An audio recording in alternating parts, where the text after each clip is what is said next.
Welcome back to the Thinking Crypto podcast, your home for cryptocurrency news and interviews. With me today is Matthew Gould, who's the CEO and co-founder of Unstoppable Domains. Matthew, it's great to have you back on the show. Happy to be here. So Matthew, big news from Unstoppable Domain. You guys have, or domains, I should say, you guys have added the Ethereum Name Service, ENS-based .eth domains to your portfolio and services. Tell us about this and what was the all the details behind it.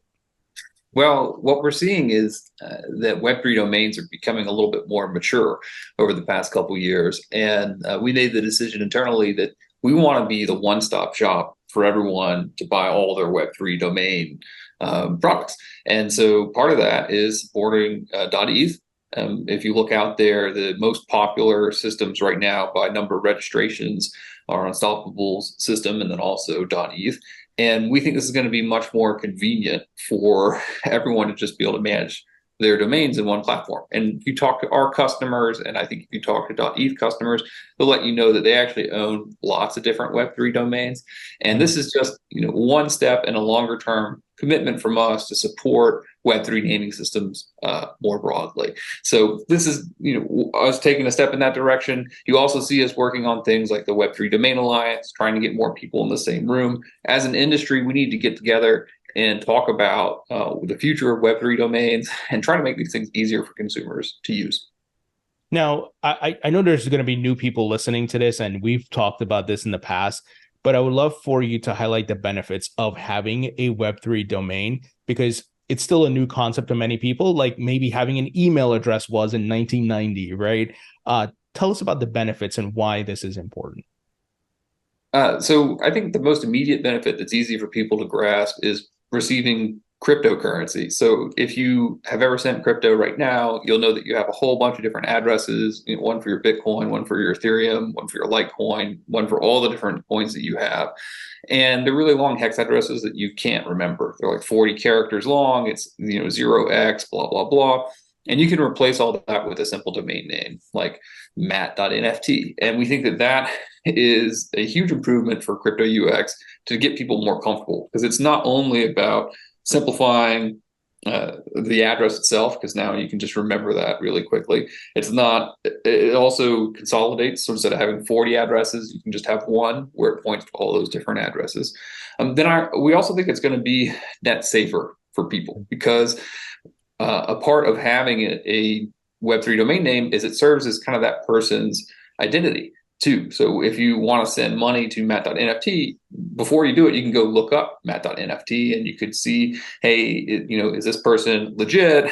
And you make sure you're sending it to the correct address. And we think that that's also going to evolve too, with all the different ways to improve sending cryptocurrency, making it feel safer for users and easier. And if I have a .eth domain and wallet address, so to speak, let's say it's thinkingcrypto.eth, am I able to accept any type of ERC20 based tokens as far as cryptocurrencies? How does that work? Yeah, so there's a couple different standards out there, but the idea is that you can not only accept Ethereum to your Web3 domain, but you could accept Bitcoin as well, because it could be attached to a Bitcoin address. You could accept any NFTs, right? So, and there's a standard for that as well. Not a lot of wallets use it yet, but for sending and receiving NFTs is another one. And then also ERC20 tokens, of course. So should be able to support any digital asset that you want to send to somebody. You should be able to have a deposit address for that. And if you think about it right now, blockchain addresses, the 0x, whatever, it's kind of like a bank account address. And these names like mat.nft, thinkingcrypto.eth are more like Venmo handles or Twitter handles, right? And that's, it's simple, it's pretty straightforward. And we think it's part of the onboarding process to get people into Web3. And that's been our focus, is kind of new people coming in or people just starting to use, really using on-chain actions for digital assets, not just buying things on exchanges, but actually sending things around. And we think names are a part of making that happen. Yeah, I mean, that's really great. So just to make sure I wrap my head around the ability to accept different currencies. So let's say you want to send me let's say 10 XRP, just as an example, I would just give you thinkingcrypto.eth, but on the back end of my settings, I would have to set up a specific wallet behind the scenes. Is that how it works? So it can accept all these different currencies? Yes, that is how that works. And for instance, for the Web3 domains that are minted on Polygon, like .nft that we have, you don't actually have to pay any gas fees to set up all the 40 different wallet addresses you do. With something like thinkingcrypto.eth, there are some gas fees associated with that when you set that up. But once you have it configured, you'd set up once, and then anytime someone wants to send you XRP, when you have that address set, they can get it to you. I would say another thing that's pretty cool is we're working with wallet providers to get people a Web3 domain name when they download that wallet, and then we're auto configuring that to the addresses in that wallet. So a good example of that would be Binance US, right? And so users who go and get a domain name from Binance US, they get their .binance US domain name, and then it already has the 50 plus, I actually think it's over 100 crypto addresses configured to that name for them. And there's some magic on the back end to make the gas free. It's free for users, but low cost for us by consolidating some of the lookups. But that's where I think it's going to be. It's like when you get your wallet, you should also get a domain name. We're seeing more of that just to make that whole process easier. So right now, you do have to set it up. In some cases, in other cases, it's auto configured for you. Yeah, I mean, look, I think this is the way to go for the next billion people to adopt crypto because, look, it took me a while to figure out all the wallet addresses, and there's certainly a level of complexity, and also it can be intimidating, especially if you're not into tech and whatever it is. But if you can have these wallets set up and have that address, it's just so easy. Hey, you want to send me a payment in this currency or whatever? Yeah, just send it here. Here's my thinkingcrypto.eth. It's just so simple without me having to go get a whole wallet address, copy it, send it to you, scan this and that. It just makes things a lot simpler. Yeah, and we're actually seeing a lot of innovation right now in the bear market around making wallets easier for users, and we're working on things ourselves. If you look, we had a parking product. We actually just renamed that to Vault, where you can get your address, and then we're actually working with that to auto configure that with your wallet as well, so that you can just import all your addresses, right, and then not have to connect each one individually.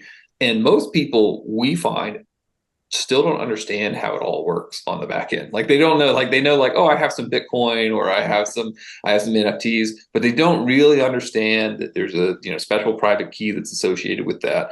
A lot of people are afraid of losing their passwords, right? And that's why we came out with that Vault product, which is previously labeled parking, just so that we just say, hey, if you don't want to worry about any of that mess on the back end, it's part of like hiding that layer. And if you look out there in Web3 domains specifically, there's a lot of people who are deep into crypto and they know how to use their Web3 domain. And specifically, if you look at .eth, a lot of the people who use .eth are really hardcore crypto people who use all the DeFi protocols. They're really deep in it. And Unstoppable Domains has always been kind of focused on that first entry point for users. So when we're looking to add .eth support, as we've added this in, one of the things we talk about internally is like, what can we do for the people who are maybe not as hardcore, right? And so that user base, we think we're going to be able to bring that user base into .eth in a way that they haven't seen before. And then we also hope that the hardcore people in .eth will check out some of the other things that we're doing at Unstoppable. And so we can kind of cross-pollinate a lot of good ideas across these naming systems. And we expect to do that too with others in the space over time. It's just, this is our first step kind of in that direction. Yeah, it's really great. And like I said, I think this is the way to make it simple for the next billion people who are coming into crypto and the future adoption. Tell us about the Vault system. As far as custody, are you able to disclose which custodian you're working with and things along those lines? Oh, they are well known, and we'll have an announcement out with them as we have a lot. Believe it or not, right now our current Vault product is internal. So we rolled that ourselves and we built it ourselves, but we are looking to advance that into an MPC wallet. So for the hardcore crypto people out there, you'll know about MPC wallets. And there's a lot of discussion in this space about the future of wallets right now. Some people are very interested in like on-chain smart contract wallets. There's also another group of people who are very interested in MPC wallets, which is kind of like sharding keys. So I think those are actually the two most interesting developments in wallets. And so for us, we built our parking product, almost, it's been like half a year or something. So it's been out there for a while. So we built that internally, but now we're just starting to see the tools for these wallet as a service. You'll see, for instance, Coinbase launched wallet as a service earlier this year. There were several other people who announced wallet as a service, and they've gotten so much better. But that didn't exist when we first rolled out our Vault product. So that was an internal product, but we are looking to migrate onto these platforms, and we are looking specifically at MPC, which is multi-party compute. And so for the crypto people out there, you'll know what that means is you get a piece of the entropy for the key so that you have 100% control over what happens to assets. And that's where we want to get to. Right now, our Vault product on Supple Domains is internal homegrown, and you're not getting a piece of that entropy. And we expect to have that second half of this year. I actually hope to get that out in the fall, but it may be a little bit longer than that to make all that migration. But that's what we're working on. And I think it's huge because part of making things easier is easy to remember names like Matt.nft. I think it's easy to use wallets too. It's a huge component, and that's why everyone's talking about it. So Unstoppable Domains is stepping in there, and we're going to give you an easy to use wallet specifically for your domain, right? So that you can connect those things together, and hopefully make that a lot easier for people who are new to the space. Yeah, that's awesome. Excited to see that news when you guys announce it.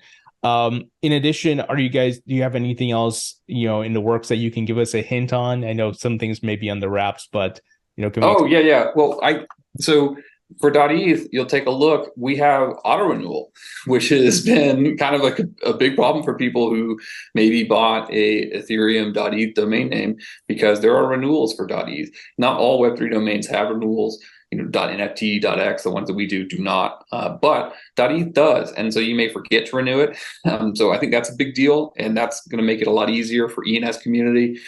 We have easy checkout, so you can actually pay with a credit card, right? And you can pay for PayPal, right? You don't have to do KYC with MoonPay or anything like that. You don't have to have Ethereum. You can pay with Bitcoin.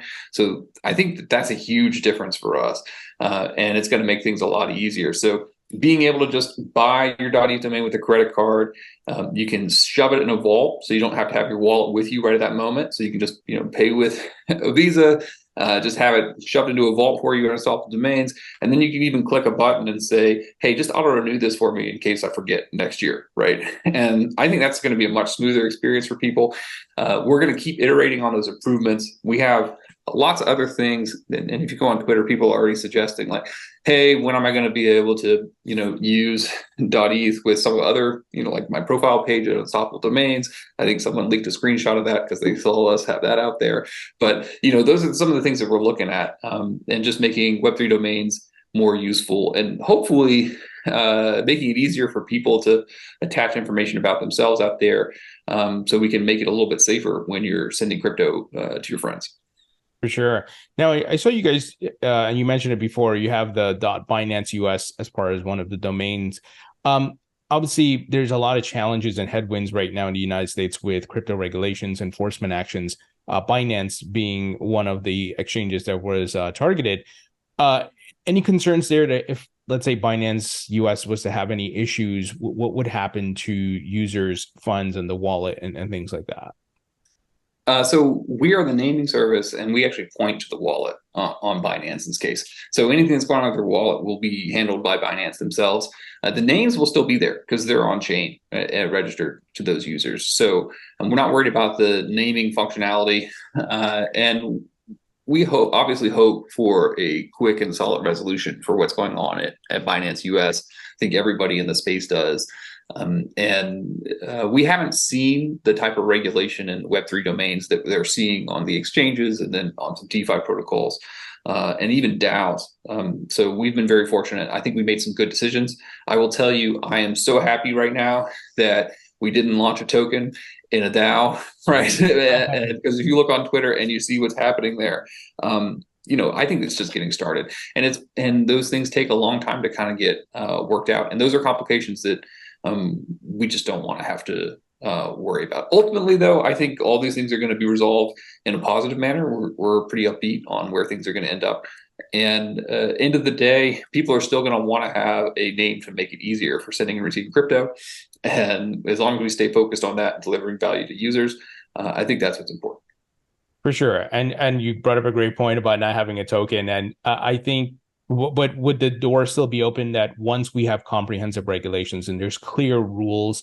I know there's Lummis Gillibrand, they have a bill. Patrick McHenry and Glenn Thompson have a bill. So nothing has passed yet, but these are things in the works. So let's say there is clarity. Would you guys look at doing some sort of token to grease the system, so to speak? Yeah. I think the most likely case is that this is totally, in my opinion, not a company opinion, but just complete conjecture here. So just back up for a second. I think they're eventually going to get to the place where they're totally fine with regulated assets on the blockchain. And I think that's the end state for where things are going to go for the industry. The way that things get big, typically they have some regulation. And I think it's several years away. I don't think we're very close.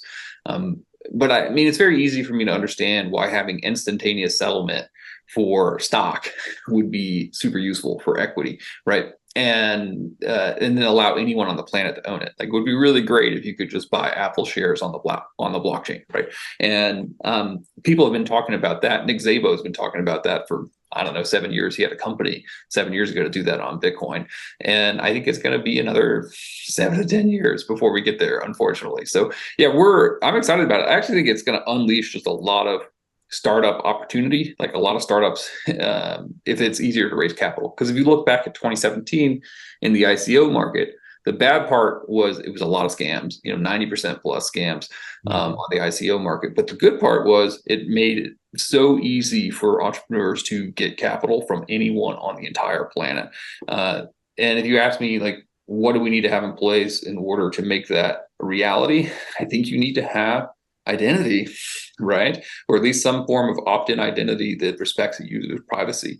And that's part of the things that we're trying to accomplish with Web3 domains. So I think that the things that we're doing in self-domains will actually help make that future more realistic for regulators.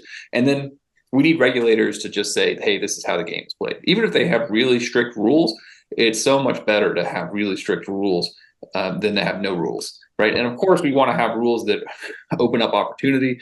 If they make the blockchain only for accredited investors, that would be terrible, right? So, and that's basically what's kind of happening if they don't do anything. Is it's like blockchain for you if you're A16Z, but if you're just a normal person in Colorado, well, you can't participate, and without being worried about getting a lawsuit as being a member of a DAO or something, right? And that's just not fair, and I think that stifles innovation. So, but yeah, I think I'm very long-term, very positive on where that's going to go. I would say short and medium term, I think that there's going to be no traction whatsoever. I do think behind the scenes, a lot of discussions are happening. We're members of several organizations that contribute to policy in the blockchain space, and this is actually when the best work is being done, because you're having the people sit down in the rooms who are not here for the froth and the speculation. They're actually here for the long term, right? And they're sitting down there saying, this is what we think, this is what we think. And then you also have the Coinbase case, which is pretty famous right now. Everyone is watching that case. That will get resolved in the next 2 or 3 years.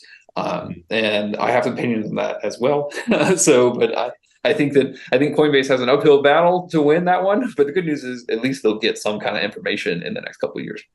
Well, the confusing part, and it just shows how messy things are. You have BlackRock entering the crypto market, filing for a Bitcoin spot ETF. Last year, they did partner with Coinbase, and they added Coinbase as a surveillance partner for the ETF. So did the CBOE. It was announced yesterday, and yet the SEC is suing Coinbase, and yet they green-lighted Coinbase to go public years ago. So it's just a mess. But with that said, what are your thoughts on BlackRock and these big players all of a sudden just coming in and throwing their hats in the ring? Yeah, a couple comments. So it's obvious that BlackRock thinks they'll be able to figure out a path forward. With the surveillance problems, the SEC is going to say, you cannot have a regulated ETF if you do not have good spot market prices. And I actually think the biggest problem is the trading that's happening on exchanges overseas, without naming any specifically, that are the majority of the volume.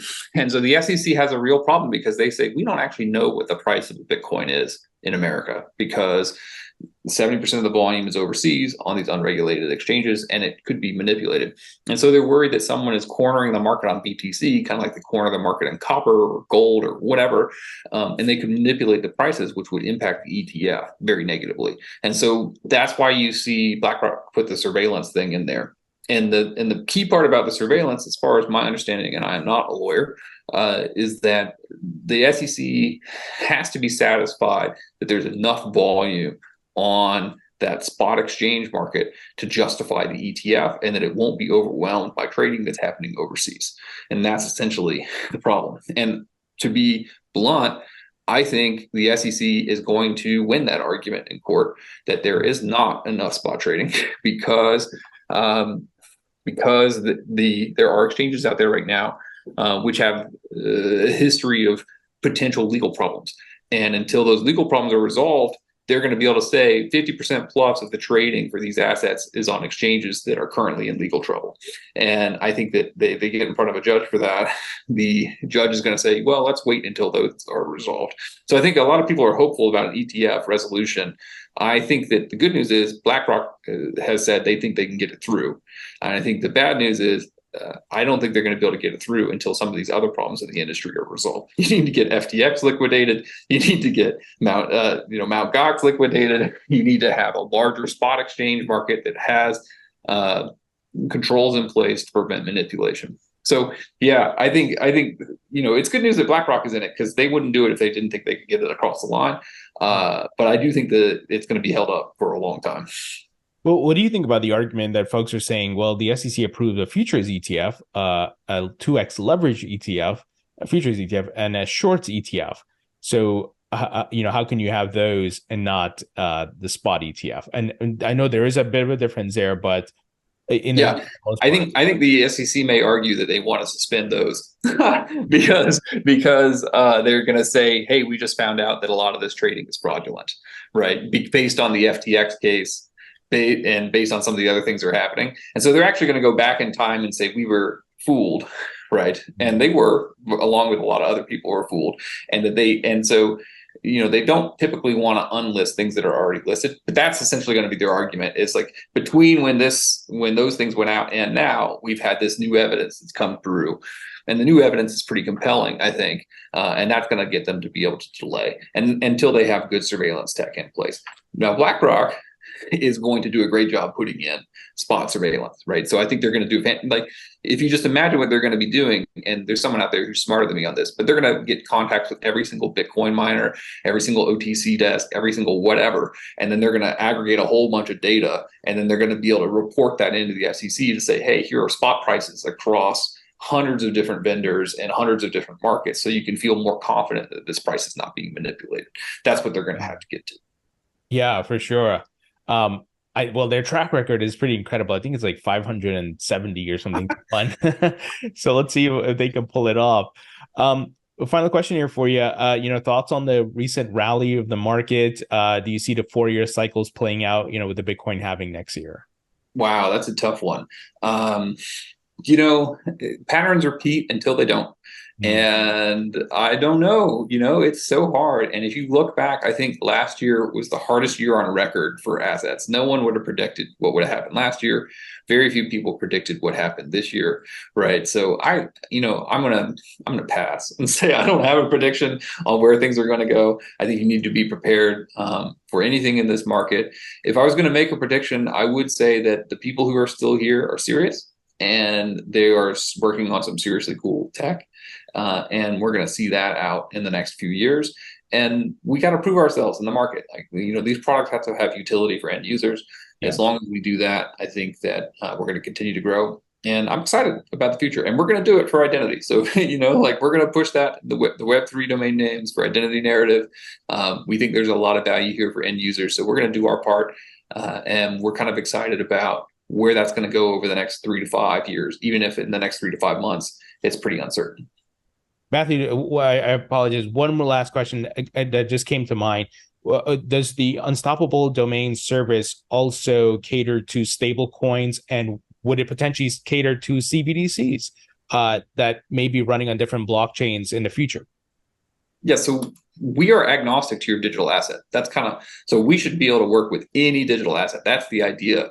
And, frankly, if people wanted to connect, their bank account up to their NFT domain name or their, credit card or something, and there was a way to make that work from a technology perspective that worked well, we do that too. So we're not afraid of any of those connections. So yeah, if it's a stable coin, if it's a CBDC, really, we just want to make it easier for people to interact digitally. We think that we can save a lot of people money. If you ever sent stable coins like USDC internationally, it's great. You pay $1 in fees or less right now. You can do the transfer on a Sunday afternoon. You don't have to do it during banking hours. You don't have to worry about it being lost. It gets confirmed within 15 minutes. I mean, that's a huge deal. And that's super helpful, especially in countries that maybe have 30, 40, 50% plus inflation year over year. Yeah. Okay. Awesome. I love it, man. I think you guys are certainly ahead of the curve when and I'm thinking about the adoption of crypto and how people can engage with it, and this just makes it so easy. So I love it, and I'm excited. I'm gonna have to get a .eth domain. So appreciate you joining me and explaining all of this. Thank you so much. Glad to be here. And to everyone out there, go get your domain, unstoppabledomains.com.